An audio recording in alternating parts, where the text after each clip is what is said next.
서걱하는 소리와 함께 둔탁한 쇠붙이가 뼈와 살을 가르는 소름 끼치는 파열음이 새벽 공기를 찢어 발겼다. 비릿하고 뜨거운 붉은 액체가 다리의 거친 얼굴 위로 튀어 올랐으나 소녀는 눈 하나 깜짝하지 않았다.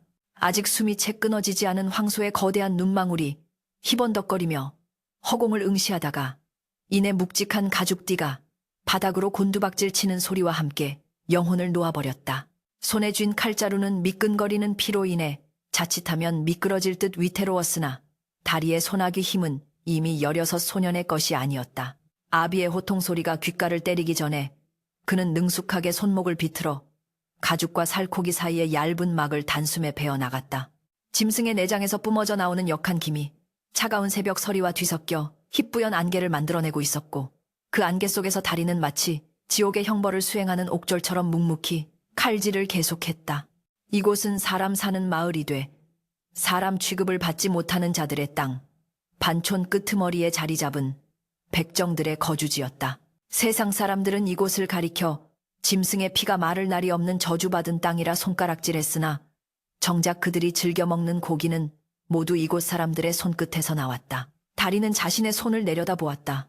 손톱 밑 깊숙이 박힌 검붉은 핏자국은 아무리 냇가에서 벅벅 문질러 씻어도 지워지지 않는 낙인과도 같았다. 칠반천인 중에서도 가장 천하다는 백정. 그것이 바로 다리가 태어날 때부터 짊어진 멍에였다. 아비는 늘 말했다. 우리는 칼을 잡아 세상을 먹여 살리는 죄인이라고. 그러니 고개를 들지 말고 오직 땅과 짐승의 배만 보고 살라고 말이다.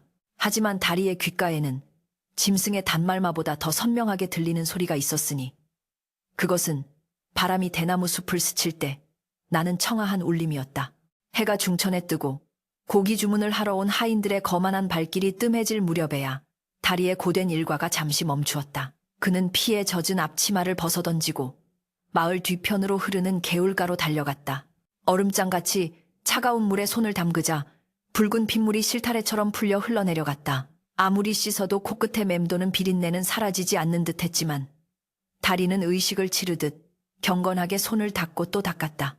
거친 솔로 문질러 살이 벗겨지고 벌겋게 부어오를 때까지 씻어낸 후에야 그는 품속 깊은 곳에서 무언가를 꺼냈다.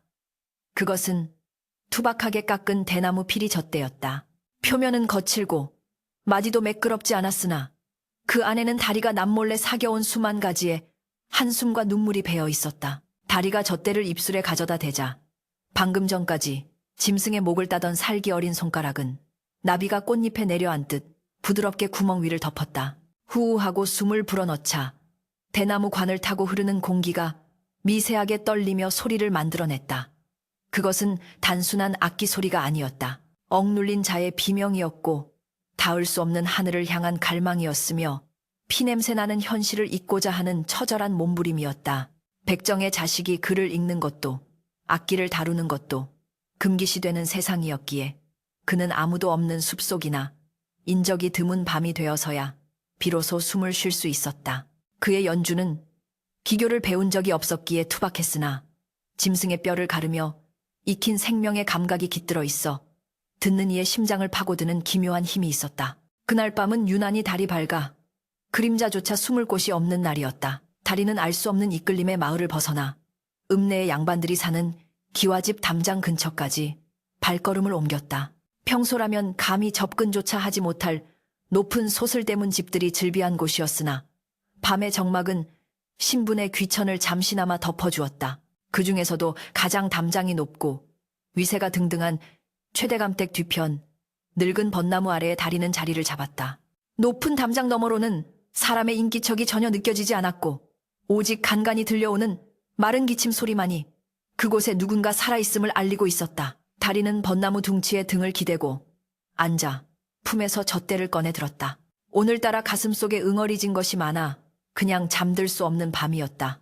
최대감댁 안채 깊숙한 곳, 병풍으로 둘러싸인 방 안에는 15살 난 연화가 죽음보다 깊은 고통 속에 신음하고 있었다. 선천적으로 심장이 약하게 태어난 그녀는 숨을 쉴 때마다 가슴을 쥐어짜는 듯한 통증에 시달려야 했다.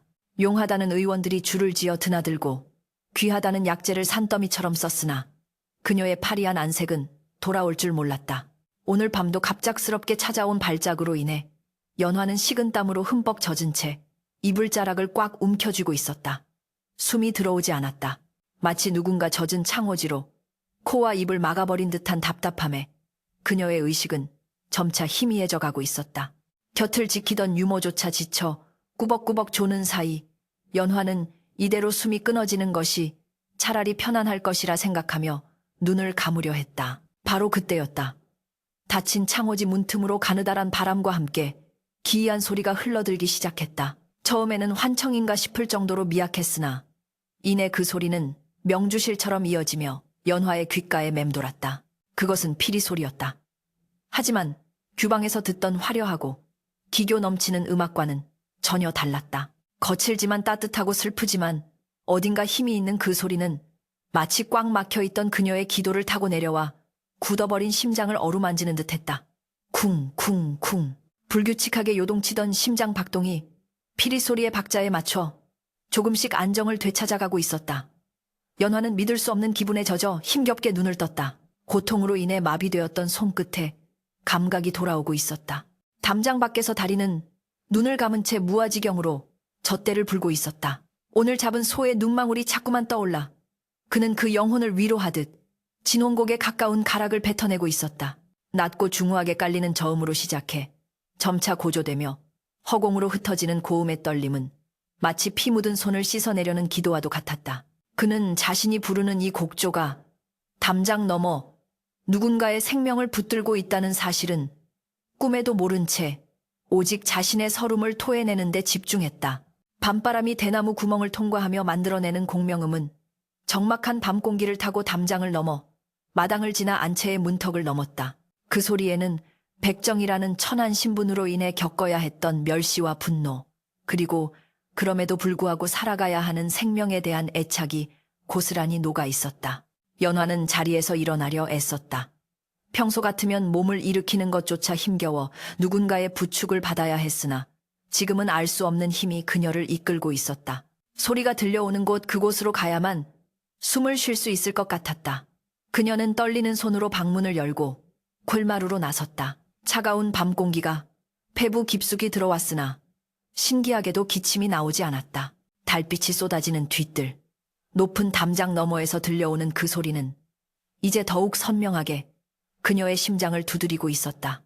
연화는 맨발인 것도 잊은 채 흙바닥을 딛고 담장 쪽으로 한 걸음씩 다가갔다. 하얀 소복자락이 밤바람에 흩날렸고 그녀의 창백한 얼굴에는 홍조가 돌기 시작했다. 이것은 기적이었다. 약탕기로도 침으로도 다스리지 못했던 화병과 심통이 이름 모를 피리 소리 하나에 씻은 듯이 가라앉고 있었던 것이다. 다리는 연주를 멈추었다. 긴 호흡을 끝내고 젖대를 입에서 떼자 다시금 정막이 찾아왔다. 그는 깊은 한숨을 내쉬며 젖대를 품에 갈무리하려 했다. 그때였다. 담장 너머에서 바스락거리는 소리와 함께 작지만 분명한 인기척이 느껴졌다. 도둑고양이인가 싶어 무심코 넘기려던 찰나 담장 틈새로 하얀 물체가 언뜻 보였다. 다리는 긴장하며 숨을 죽였다. 혹여나 대감댁 하인들에게 들키기라도 한다면 백정이 감히 양반댁 담벼락에 붙어 있었다는 이유만으로 멍석마리를 당해 죽을 수도 있는 상황이었다. 그는 조심스럽게 몸을 일으켜 도망치려 했다. 그러나 담장 너머에서 들려온 가다픈 목소리가 그의 발목을 잡았다. 거기, 누구시옵니까? 그 목소리는 너무나도 청아하고 애처로워서 다리는 순간 발을 뗄 수 없었다. 짐승의 거친 울음소리와 시장통의 걸걸한 욕설, 그리고 아비의 고함 소리에만 익숙해져 있던 다리에게 그 목소리는 마치 천상에서 내려온 선녀의 부름처럼 들렸다. 대답을 해야 하나, 도망쳐야 하나. 다리의 머릿속이 빠르게 회전했다.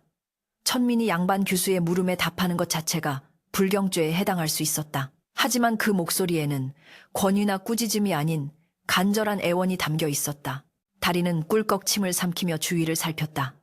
다행히 순찰을 도는 하인들의 모습은 보이지 않았다. 그는 짐승을 다룰 때처럼 본능적으로 상대방이 자신을 해칠 의도가 없음을 감지했다. 지나가던 미천한 놈이 옵니다.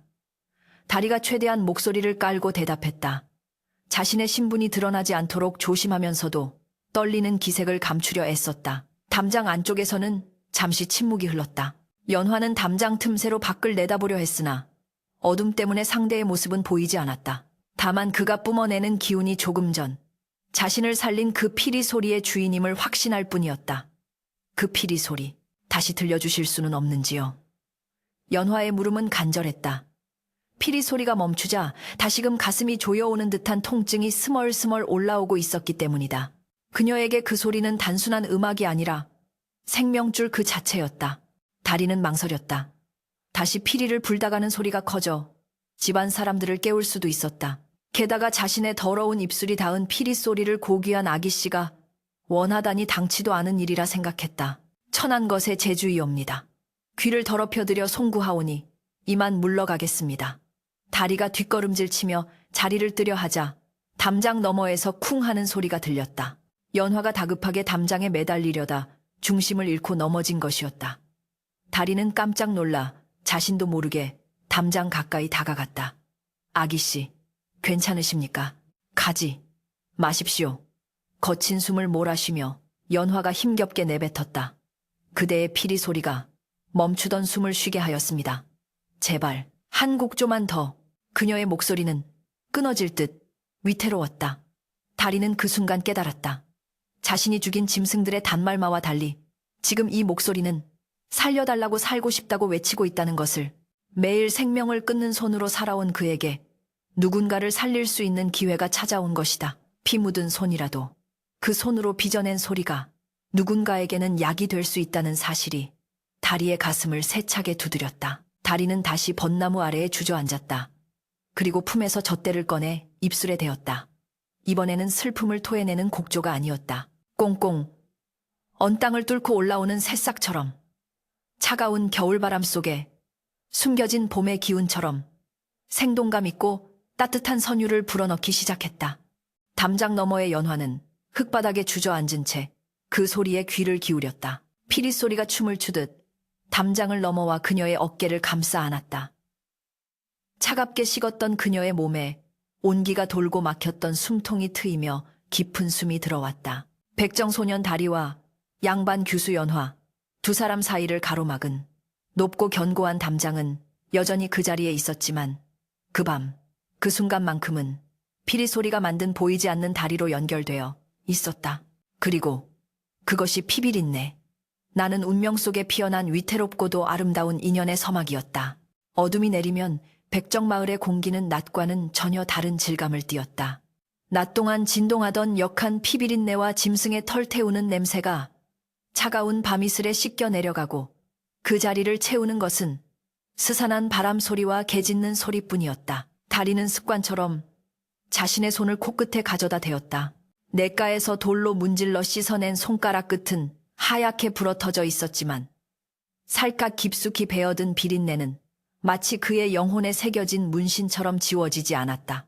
그러나 해가 지고 달이 떠오르면 이 비천한 도살자의 손은 세상에서 가장 고귀한 소리를 빚어내는 마법사의 손으로 변모했다. 다리는 낡은 무명 옷자락을 여미며 익숙한 그림자가 되어 어둠 속으로 스며들었다. 마을 어귀를 지키는 장승조차 눈치채지 못할 만큼 은밀한 발걸음이었다.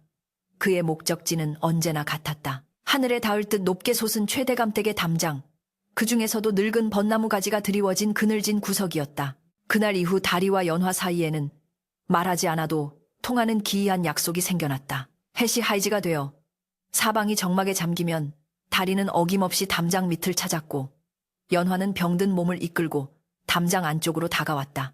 두 사람 사이를 가로막은 것은 사람 키 2배가 넘는 견고한 돌담이었으나 그 벽은 역설적으로 두 사람을 세상의 눈으로부터 보호해주는 유일한 안식처였다. 오셨습니까?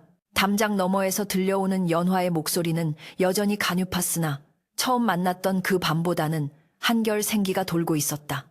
다리는 털썩 주저앉아 젖대를 무릎 위에 올려놓으며 짧게 답했다. 예, 아기씨. 밤 공기가 찹니다. 옥체는 좀 평안하신지요? 천안 백정이 감히 양반집 규수에게 안부를 묻는다는 것 자체가 목을 내놓는 일이었으나 다리는 이 순간만큼은 자신이 백정이라는 사실을 잊으려 애썼다. 연화는 담장벽에 등을 기대고 앉아 가만히 자신의 가슴에 손을 얹었다. 의원들은 그녀의 병을 심장이 약해 기혈이 막힌 것이라 진단했다. 조금만 놀라거나 무리하면 숨이 턱 밑까지 차오르고 심장이 터질 듯 요동치는 통에 그녀는 15년 평생을 방 안 갇혀 지내야 했다. 그러나 다리의 피리 소리를 들을 때면 꽉 막혀 있던 가슴 속에 시원한 바람구멍이 뚫리는 듯한 느낌을 받았다. 오늘은 소리를 듣는 것 말고 다른 것을 청해도 되겠습니까? 연화의 조심스러운 물음에 다리는 눈을 동그랗게 떴다. 무엇이옵니까? 소인이 할 수 있는 것이라면 무엇이든. 다리의 투박한 말투 속에 담긴 진심을 읽은 연화가 망설이다 입을 열었다. 그대가 피리를 불 때 어떻게 그리 길고 깊게 숨을 쉴 수 있는지 그 법을 배우고 싶습니다. 나도 그렇게 시원하게 숨을 쉬어보고 싶습니다. 다리는 잠시 멍하니 담벼락을 바라보았다. 피리를 부는 호흡법이라니 그건 누구에게 배운 것이 아니었다. 소의 목을 칠 때 단숨에 끊어야 고통이 덜하듯 피리를 불 때도 뱃속 깊은 곳에서 숨을 끌어올려 한 번에 뱉어내야 소리가 흔들리지 않는다는 것을 스스로 터득했을 뿐이었다. 하지만 아기 씨의 부탁을 거절할 수는 없었다. 다리는 곰곰이 생각하다가 입을 열었다. 아기 씨 소인은 글을 몰라 어려운 말로 설명해 드릴 수는 없습니다. 허나 이것 하나만 기억하시면 됩니다. 숨을 들이마실 때는 세상의 맑은 기운을 배꼽 아래까지 꾹꾹 눌러 담는다고 생각하시고 내뱉을 때는 가슴 속에 맺힌 찌꺼기를 실타래 풀듯이 천천히 뽑아낸다고 생각하십시오. 다리의 설명은 투박했으나 그 안에는 생명을 다루는 자만이 알 수 있는 본질적인 이치가 담겨 있었다. 배꼽 아래 단전을 말씀하시는군요. 연화가 작게 중얼거렸다. 다리는 단전이라는 말이 무엇인지 몰랐으나 고개를 끄덕였다. 아마 그럴 것입니다. 소가 숨을 거두기 직전 마지막으로 내뱉는 숨이 가장 길고 깊습니다. 모든 것을 놓아버리는 숨이지요. 아기 씨도 숨을 쉬려 애쓰지 마시고 그저 몸 안에 있는 것을 비워낸다고 생각하십시오. 다리는 자신이 가지고 온 여분의 대나무통 하나를 담장 밑 배수구 구멍으로 조심스럽게 밀어 넣었다. 어른 손가락 굵기만 한 작은 대나무관이었다. 이것을 입에 물고 제가 하는 대로 따라 해보십시오. 소리는 나지 않아도 좋습니다.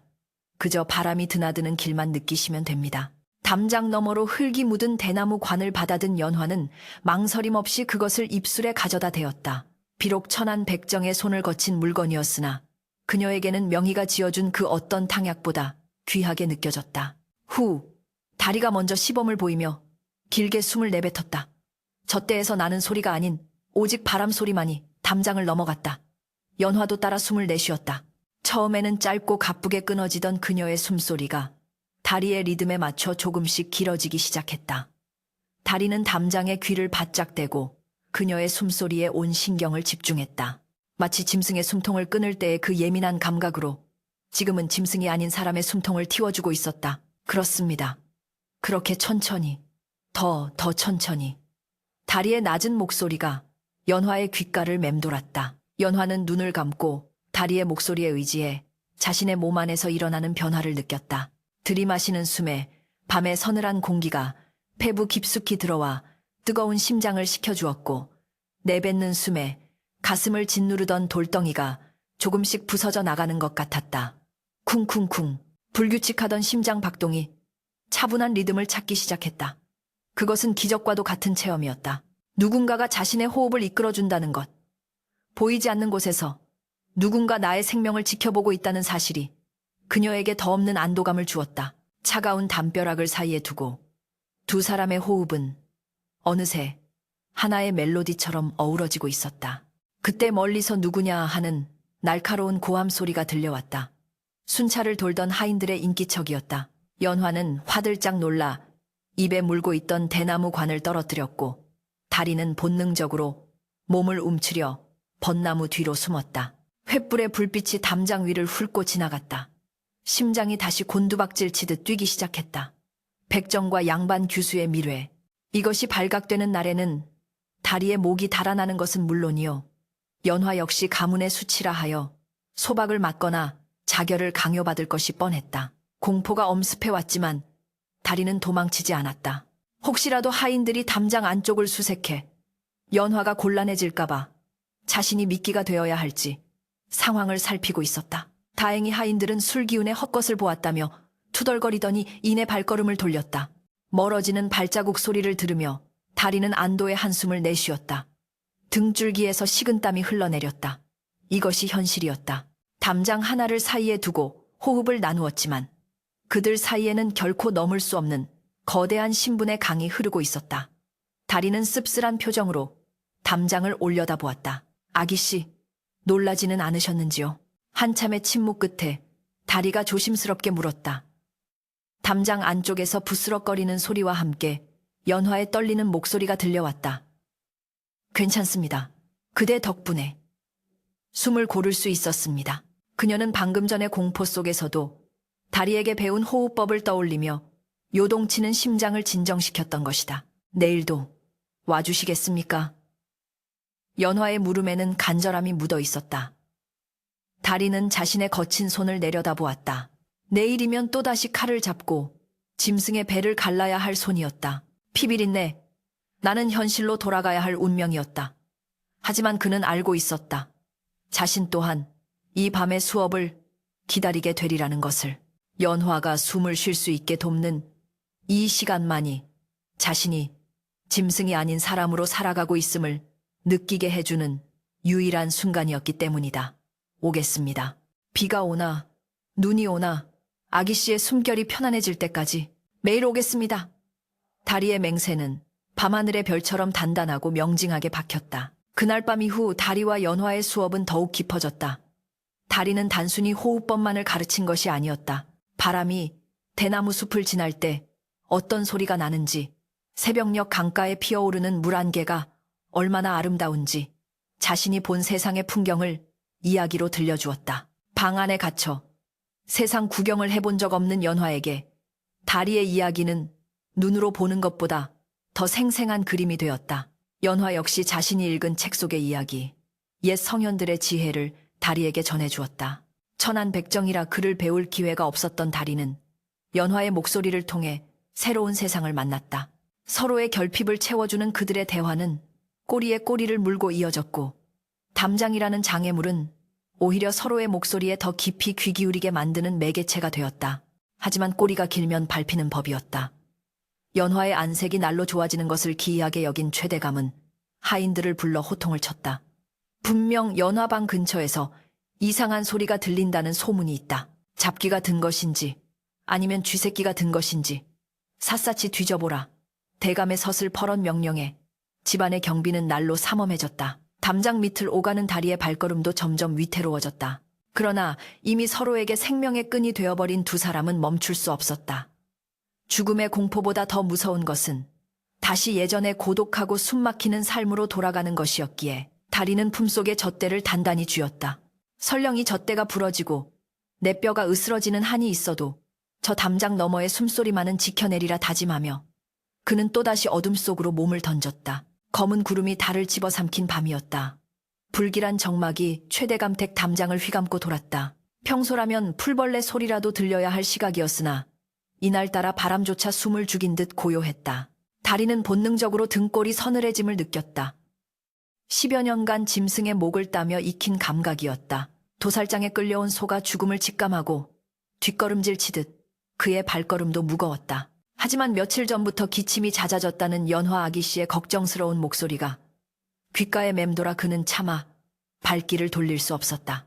오늘따라 유난히 어두운 골목 그림자 속에 웅크린 살기비를 감지하지 못한 채 다리는 불나방처럼 위태로운 운명 속으로 걸어 들어갔다. 담장 밑 늙은 벚나무 아래에 도착한 다리는 평소보다 더 조심스럽게 기척을 살폈다. 아기씨. 나지막이 부르는 소리에 담장 안쪽에서 기다렸다는 듯 인기척이 났다. 오셨습니까? 연화의 목소리는 젖어 있었다. 마치 금방이라도 울음을 터뜨릴 듯한 묽기 어린 음성이었다. 다리는 가슴이 철렁 내려앉았다. 어인 일이십니까? 혹 병세가 다시 도지신 겁니까? 다급한 물음에 잠시 침묵이 흐르더니 담장 배수구 구멍을 통해 연화의 떨리는 손가락이 살짝 보였다. 아니요. 그저 오늘은 그대의 피리를 한번 만져보고 싶어서요. 제 목숨을 살린 그 은인의 얼굴은 볼 수 없으나 그 숨결이 닿은 젖대라도 한번 품에 안아보고 싶었습니다. 그것은 위험한 부탁이었다. 물건이 오간다는 것은 흔적을 남긴다는 뜻이었고 흔적은 곧 파멸의 단서가 될 수 있었다. 그러나 오늘이 마지막일지도 모른다는 알 수 없는 불안감이 두 사람을 휘감고 있었다. 다리는 품속에서 온기가 남아있는 대금을 꺼냈다.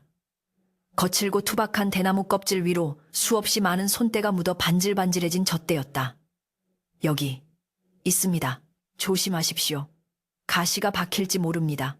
다리가 배수구 구멍으로 조심스레 젖대를 밀어 넣었다. 담장 안쪽에서 연화의 하얗고 고운 손이 나와 검고 거친 젖대를 맞잡았다. 그 순간 백정소년의 굳은 살 박인 손끝과 양반 규수의 비단결 같은 손가락이 스쳤다.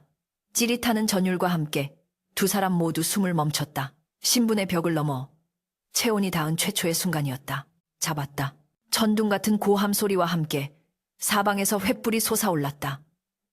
어둠 속에 숨죽이고 있던 하인들이 일제히 튀어나와 다리를 덮쳤다.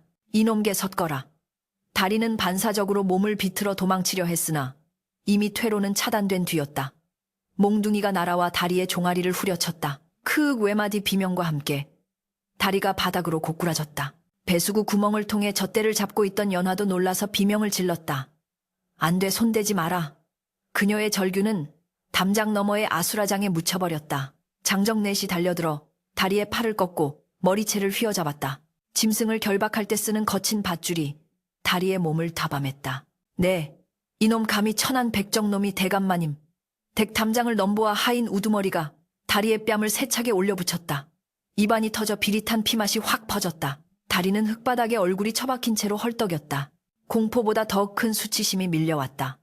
그때 굳게 닫혀있던 후원의 빗장문이 활짝 열리며 서슬퍼런 기운이 쏟아져 나왔다. 최대감이었다. 뒷짐을 지고 천천히 걸어 나오는 그의 얼굴은 분노로 일그러져 불그락부르락했다. 그의 뒤로는 횃불을 든 하인들이 도열해 있어 마치 저승사자가 강림한 듯한 위압감을 풍겼다. 대감의 시선이 흙바닥에 널브러진 다리에게 꽂혔다. 벌레를 보는 듯한, 아니 벌레보다 못한 오물을 보는 듯한 경멸의 눈빛이었다. 끌고 오너라. 대감의 낮고 차가운 명령의 하인들이 다리를 짐짝처럼 끌고 가 대감 앞에 무릎 꿇렸다. 다리는 고개를 들 수 없었다. 감히 천민이 양반의 얼굴을 똑바로 쳐다보는 것은 죽어 마땅한 죄였다. 대감은 다리의 행색을 훑어보았다. 피와 기름때에 절은 옷 헝클어진 머리, 그리고 손톱 밑에 박힌 지워지지 않는 핏자국. 내 집 담벼락에서 썩은 내가 진동을 한다 했더니 바로 내 놈이었구나. 반촌의 백정 새끼가 감히 여기가 어디라고 기어들어와 대감의 목소리는 떨리고 있었다. 자신의 고귀한 딸이 이런 천한 것과 말을 섞고 있었다는 사실을 도저히 용납할 수 없었던 것이다.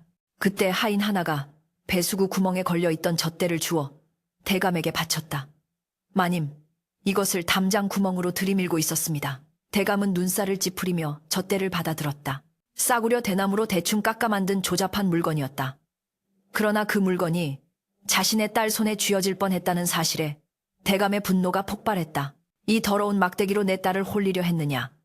짐승의 피나 묻히는 손으로 감히 양반집 규수에게 수작을 걸어 대감은 젖대를 바닥에 내동댕이 쳤다. 그리고는 가죽신을 신은 발로 짓밟았다. 우지끈하는 끔찍한 파열음과 함께 다리의 분신과도 같았던 젖대가 산산조각이 났다. 아!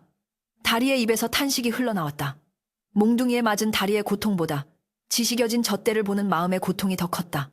그것은 단순한 악기가 아니었다. 지옥 같은 삶 속에서 유일하게 자신을 위로해주던 친구였고 연화 아기씨와 자신을 이어주던 유일한 끈이었다. 부러진 대나무 조각들이 마치 자신의 뼈가 부러진 듯 처참하게 흩어져 있었다. 대감은 그것도 모자라다는 듯 부서진 조각들을 발로 비벼 흙 속에 파묻어버렸다.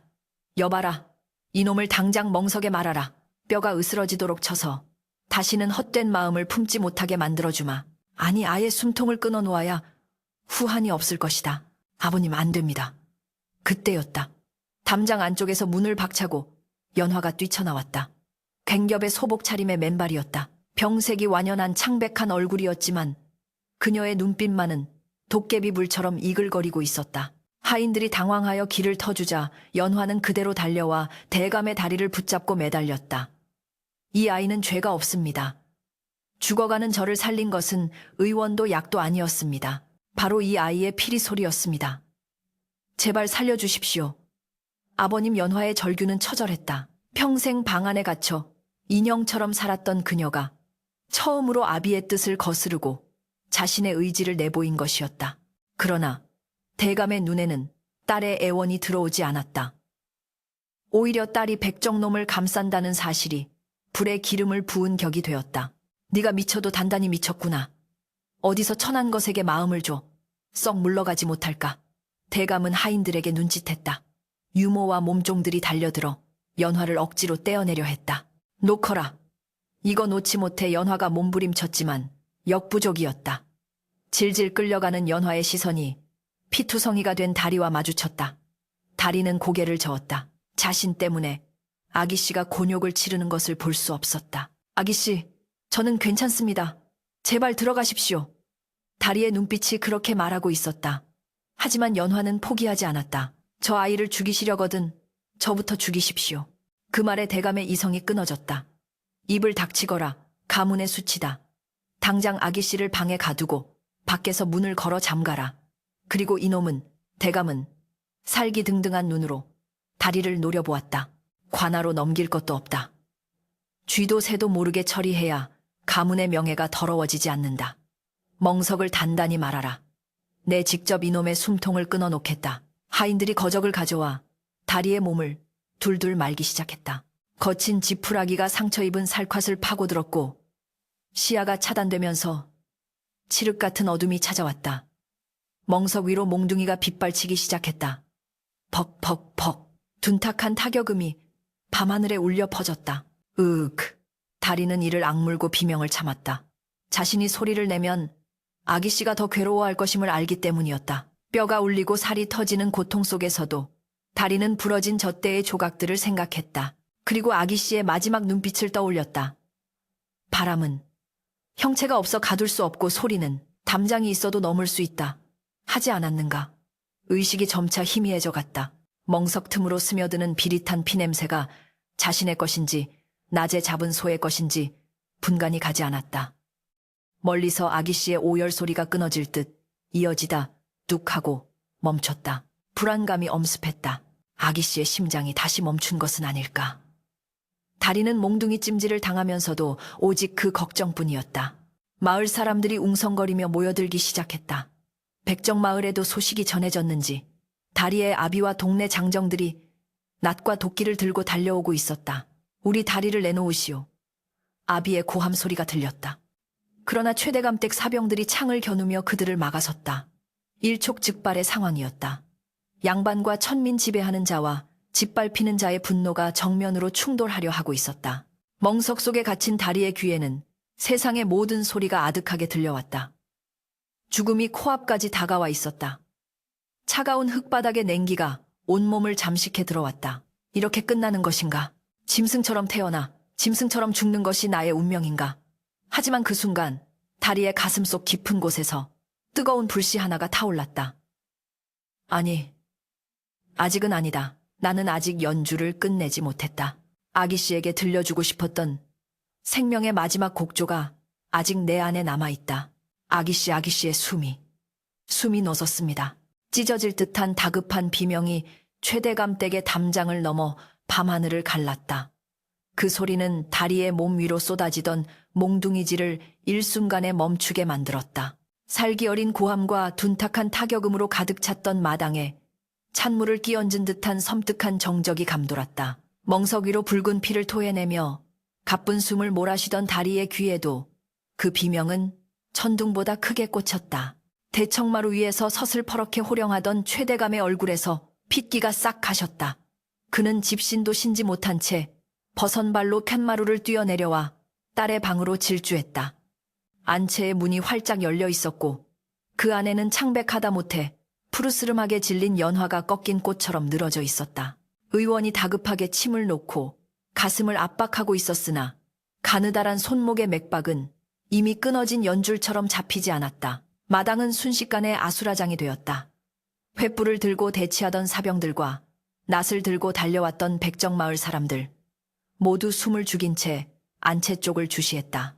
죽음의 그림자가 짙게 드리운 그곳에서 신분의 귀천은 더 이상 의미가 없었다. 오직 꺼져가는 생명 하나를 두고 온 세상이 멈춰선 듯했다. 다리는 너덜너덜해진 몸을 억지로 일으켜 세우려 했다. 다리가 말을 듣지 않았고 갈비뼈가 부러진 듯 숨 쉴 때마다 격통이 밀려왔으나 그의 시선은 오직 열린 방문 틈으로 보이는 연화의 축 늘어진 손끝에 고정되어 있었다. 아기씨, 안 됩니다. 이대로 가시면 안 됩니다. 다리의 속눈썹 끝에 맺힌 피와 땀이 눈물과 섞여 흘러내렸다. 자신이 젖대를 풀어주지 못해서 숨쉬는 법을 잊어버린 것만 같아 죄책감이 가슴을 난도질했다. 이 돌팔이 놈 내 딸을 살려내라. 무슨 수를 써서라도 살려내란 말이다. 방 안에서 최대감의 절규가 터져나왔다. 그는 의원의 멱살을 잡고 흔들다 바닥에 주저앉아 딸의 차가운 손을 잡고 오열했다. 천하를 호령하던 양반의 위엄은 온데간데 없고 자식을 잃을 위기에 처한 나약한 아비의 모습만이 남아있었다. 그때였다. 혼절한 줄 알았던 연화의 입술이 아주 미세하게 달싹거렸다. 대감이 황급히 귀를 가져다 대었다. 바람, 소리, 그 소리. 꺼져가는 불씨 같은 목소리였으나 그 요구는 명확했다. 그녀는 생명의 끈을 놓지 않기 위해 필사적으로 그 소리를, 다리의 피리 소리를 찾고 있었다. 그것만이 그녀를 다시 이승으로 데려올 유일한 동아줄임을 본능적으로 알고 있었던 것이다. 최대감은 고개를 번쩍 들었다. 그의 시선이 마당 한 구석 피투성이가 된 채 멍석 위에 쓰러져 있는 천한 백정놈에게 꽂혔다. 증오와 분노, 그리고 지푸라기라도 잡고 싶은 절박함이 뒤섞인 복잡한 눈빛이었다. 그는 미친 사람처럼 마당으로 뛰어내려와 부러진 젖대 조각들이 흩어진 흙바닥을 헤집었다. 그러나 이미 산산조각이 난 대나무는 다시 붙일 수 없었다. 대감은 절망적인 표정으로 으스러진 대나무 조각을 움켜쥐었다가 이내 다리에게로 달려들었다. 내 이놈 내 놈이 불던 그 필이 다른 것은 없느냐. 당장 내놓거라. 내 딸을 살리면 네 목숨만은 부지해주마. 대감은 다리에 피 묻은 멱살을 잡고 흔들었다. 다리는 힘겹게 고개를 저었다. 없습니다. 그것이 유일한 제 벗이었습니다. 다리의 대답에 대감은 허탈감에 빠져 털썩 주저앉았다. 하늘이 무너지는 것 같았다. 그때 다리가 꿈틀거리며 몸을 일으켰다. 하오나. 소리가 악기에만 있는 것은 아닙니다. 다리는 비틀거리며 일어섰다. 온몸이 으스러진 듯 했지만 그의 눈빛만은 형형하게 빛나고 있었다. 그는 부러진 다리를 질질 끌며 연화가 누워있는 방 쪽으로 한 걸음씩 다가갔다. 사병들이 앞을 막으려 하자 대감이 손을 들어 제지했다. 비켜라 저놈이 하게 두어라. 그것은 양반의 자존심을 꺾고 천민에게 구원을 구걸하는 아비의 처절한 항복 선언이었다. 다리는 엠마루 아래 꿇어앉았다.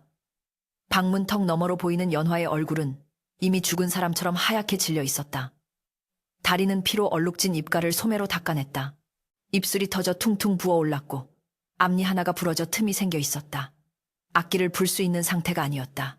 아니, 악기가 있다 한들 제대로 된 소리를 낼 수 있을지조차 의문이었다. 마을 사람들과 하인들, 대감과 의원까지 수십 개의 눈동자가 다리의 입술을 주시했다. 다리는 눈을 감고 깊은 숨을 들이마셨다. 단전 깊은 곳, 그가 연화에게 가르쳐 주었던 생명의 샘에서부터 기운을 끌어올렸다. 비릿한 피냄새 대신 대나무 숲을 스치는 바람 냄새를 떠올렸다. 후우, 다리의 입에서 가느다란 바람 소리가 흘러나왔다.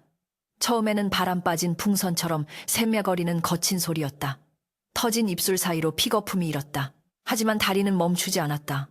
그는 두 손을 모아 입가에 대고 손 안의 빈 공간을 울림통으로 삼았다. 부러진 젖대 대신 자신의 손과 입술 그리고 온몸을 악기로 삼은 것이다. 휘익 하고 날카로운 쳐듬이 터져 나오자 사람들의 솜털이 곤두섰다. 그것은 악기의 정제된 소리가 아니었다. 짐승의 울부짖음 같기도 하고 벼랑 끝에서 부르는 영혼의 노래 같기도 한 날 것. 그대로의 소리였다. 곡조는 슬픔을 넘어선 비장함으로 치달았다. 다리는 자신이 살아온 고통스러운 삶, 짐승의 피를 뒤집어 쓰고 멸시받던 세월, 그리고 그 속에서 유일하게 빛이었던 연화, 아기 씨와의 추억을 소리에 담아 토해냈다. 입술이 찢어져 피가 턱을 타고 흘러내렸지만 소리는 점차 맑고 고요해졌다. 그것은 더 이상 사람의 입에서 나오는 소리가 아니었다. 대자연의 바람이 인간의 몸을 빌려 부르는 생명의 찬가였다. 마당을 가득 메웠던 살기가 사라지고 사람들의 눈시울이 붉어졌다. 칼을 들고 있던 사병은 슬그머니 칼끝을 내렸고 분노에 차있던 백정아비도 굵은 눈물을 뚝뚝 흘렸다. 방 안에서 기적이 일어나고 있었다.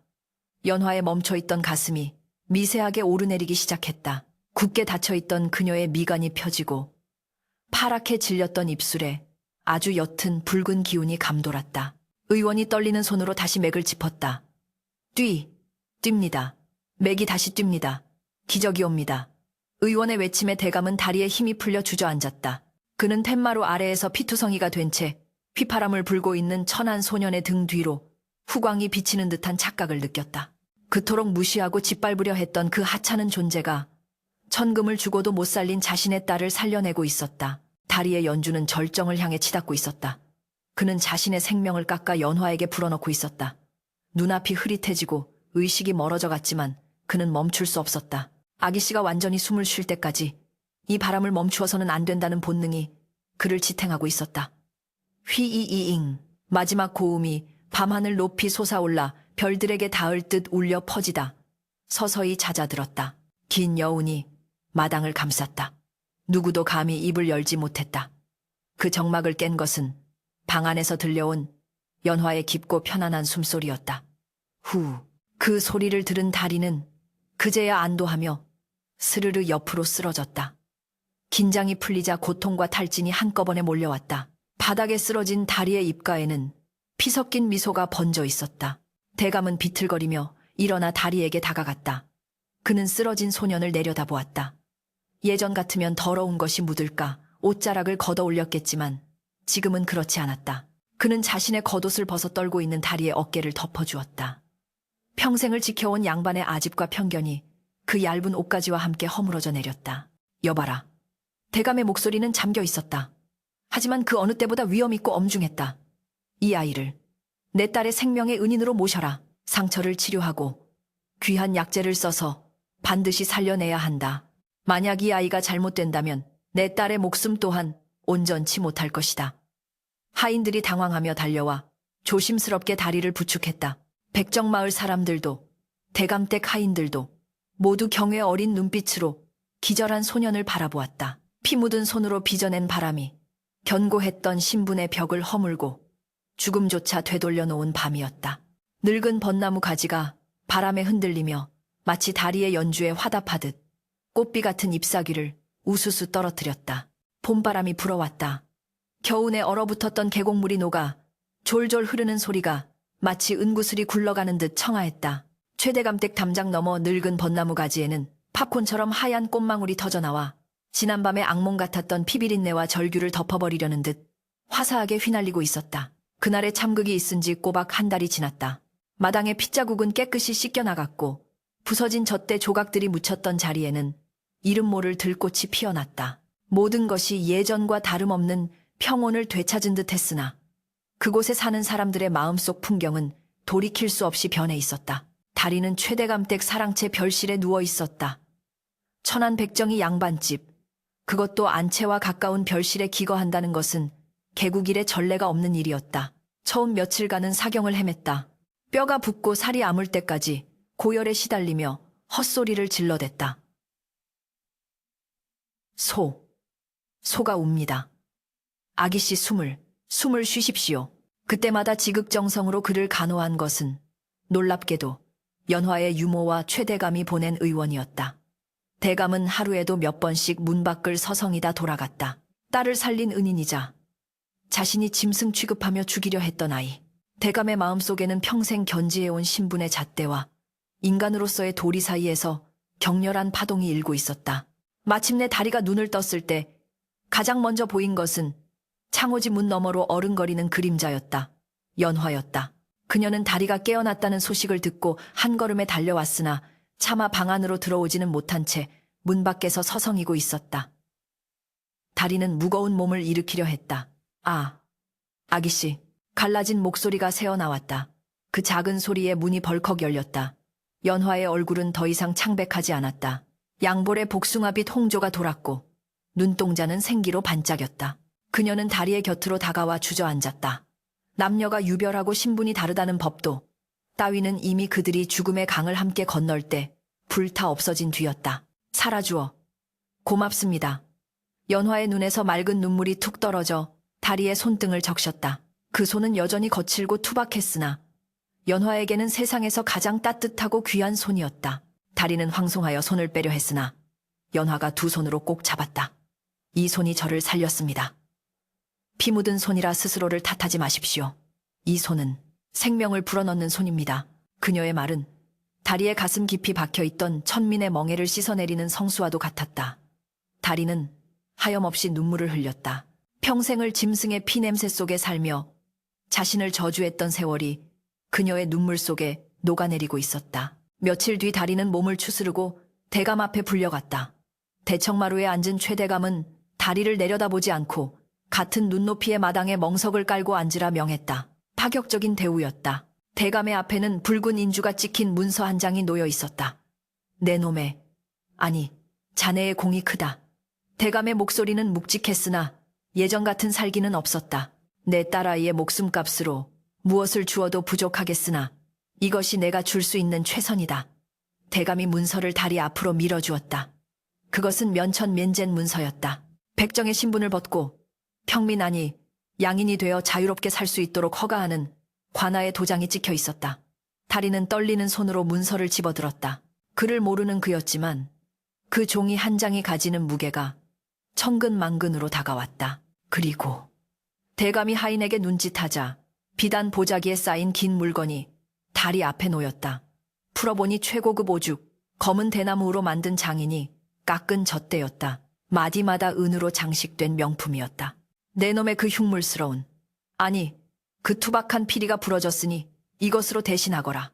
더 이상 소잡는 칼을 쥐지 말고 세상을 향해 그 소리를 내며 살아라. 대감은 짐짓 엄한 표정을 지으며 고개를 돌렸으나 그의 눈가도 젖어 있었다. 그것은 사과이자 감사이자 한 인간에 대한 존중의 표시였다. 다리는 엎드려 큰 절을 올렸다. 대감마님, 은혜가 하해와 같습니다. 이 은혜 죽어서도 잊지 않겠습니다. 다리가 마을을 떠나는 날 온 동네가 떠들썩했다. 백정마을 사람들은 자신들의 핏줄에서 양인이 나왔다며 춤을 췄고 최대감 댁 하인들도 아쉬운 작별 인사를 건넸다. 다리는 보찜 하나와 대감이 준 젖대만을 챙겨 마을 어귀로 향했다. 그곳 흐드러지게 핀 벚나무 아래 연화가 서 있었다. 그녀는 곱게 수놓은 비단 주머니 하나를 다리에게 건넸다. 그 안에는 말린 꽃잎과 향나무 조각이 들어있어 은은한 향기를 풍겼다. 바람 따라 떠나시는 길 외롭지 않게 이 향기를 동무 삼아 주십시오. 연화의 목소리는 담담했으나 그 속에 담긴 정은 깊고도 깊었다. 아기씨. 다리는 연화의 눈을 똑바로 바라보았다.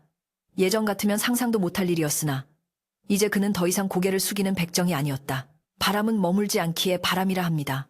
허나 그 바람이 불어와 아기씨의 뺨을 스칠 때면 제가 곁에 있음을 기억해 주십시오. 아기씨의 숨결 속에 제 연주가 녹아 있음을 잊지 말아 주십시오. 두 사람 사이에는 애틋한 연모의 정이 흘렀으나 그것은 세속적인 욕망을 넘어선 숭고한 것이었다. 그들은 서로가 서로를 구원한 영혼의 반쪽임을 알기에 굳이 곁에 붙어 있지 않아도 영원히 함께할 수 있음을 깨달았다. 다리는 깊은 눈빛으로 마지막 인사를 건네고 뒤돌아섰다. 그의 발걸음은 깃털처럼 가벼웠다. 세월은 유수와 같이 흘러 10년이 지났다. 조선 팔도에는 기이한 소문에 휩싸인 예인 에이른에 대한 이야기가 돌았다. 그는 이름도 없이 그저 바람의 가객이라 불렸다. 허름한 무명옷을 입고 검은 대나무 피리 하나를 들고 다니는 그는 권세가들의 잔치판에는 결코 모습을 드러내지 않았다. 대신 역병이 도는 마을 흉년으로 굶어 죽는 사람들이 넘쳐나는 거리, 억울하게 죽은 원혼들이 떠돈다는 옛 전장에 나타났다.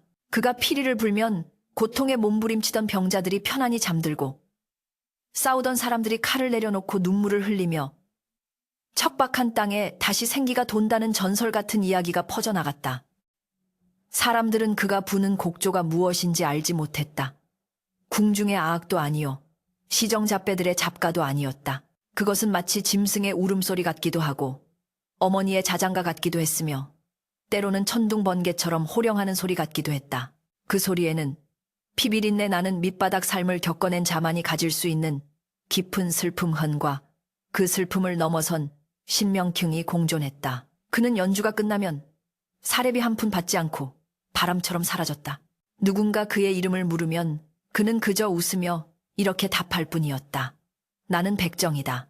세상의 더러운 것을 베어내고 꽉 막힌 숨통을 틔워주는 소리의 백정일 뿐이다. 어느 늦가을 낙엽이 붉게 타오르는 산사샨스에 중년의 여인이 찾아왔다. 곱게 늙은 그녀는 여전히 기품이 흘렀으나 그 눈매는 세속의 번뇌를 초월한 듯 고요했다. 연화였다. 그녀는 이제 두 아이의 어머니가 되어 있었고 집안을 건사하는 안주인으로서 평온한 삶을 살고 있었다. 하지만 가슴속 깊은 곳에는 언제나 채워지지 않는 빈자리가 있었다. 그녀는 소문을 듣고 이곳까지 찾아온 것이었다. 주지 스님은 그녀를 산 중턱에 있는 바위 절벽으로 안내했다. 저기 보십시오. 며칠 전부터 저곳에서 피리를 부는 처사가 있습니다. 그 소리를 듣고 산짐승들도 모여들어 귀를 기울이더군요. 연화는 떨리는 가슴을 안고 절벽을 향해 걸어갔다. 멀리서 익숙한 선율이 바람을 타고 들려오기 시작했다. 10년 전 그 차가운 담장 밑에서, 그리고 피비린내, 나는 멍석 위에서 그녀의 심장을 다시 뛰게 했던 바로 그 소리였다. 눈물이 왈칵 쏟아졌다. 세월이 흘러 기교는 더욱 깊어졌고 소리의 울림은 산천을 뒤흔들 만큼 장엄해졌으나 그 안에 담긴 따뜻한 온기만은 변함이 없었다. 연화는 바위 뒤에 숨어 그 모습을 지켜보았다. 갓을 쓰지 않고 상투를 튼 다리의 뒷모습은 마치 산신령처럼 경이로웠다. 그는 허공을 향해, 아니, 세상 모든 존재를 향해 온몸으로 연주하고 있었다. 그의 손은 여전히 투박했다. 하지만 이제 그 손은 짐승의 피가 아닌 사람들의 눈물과 한숨을 어루만지는 성자의 손이었다. 다리의 연주가 절정에 달하자 산바람이 회오리 치며 낙엽들을 공중으로 쏘아 올렸다. 마치 붉은 꽃비가 내리는 듯한 장관이었다. 연화는 가슴에 손을 얹고 깊게 숨을 들이마셨다. 다리가 가르쳐준 그 호흡법이었다. 단전 깊은 곳까지 맑은 기운이 차오르자 지난 세월의 그리움이 환희로 바뀌었다. 그녀는 그에게 다가가지 않았다. 그가 자신만의 것이 되기에는 그의 음악이 너무나도 크고 넓어졌음을 알았기 때문이다. 그는 이제 한 여인의 연인이 아니라 만인의 고통을 치유하는 세상의 벗이 되어 있었다. 연주가 끝났다. 다리는 천천히 젖대를 내리고 뒤를 돌아보았다.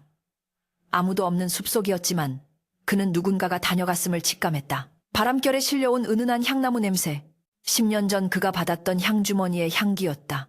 다리는 보일 듯 말 듯 옅은 미소를 지으며 허공을 향해 고개를 숙였다. 평안하십니까, 아기씨. 그의 낮은 독백이 메아리가 되어 흩어졌다. 그는 다시 보찜을 메고 산을 내려갔다. 그의 발길이 닿는 곳마다 새로운 바람이 불 것이고 그 바람은 또다시 누군가의 막힌 숨을 틔워줄 것이다.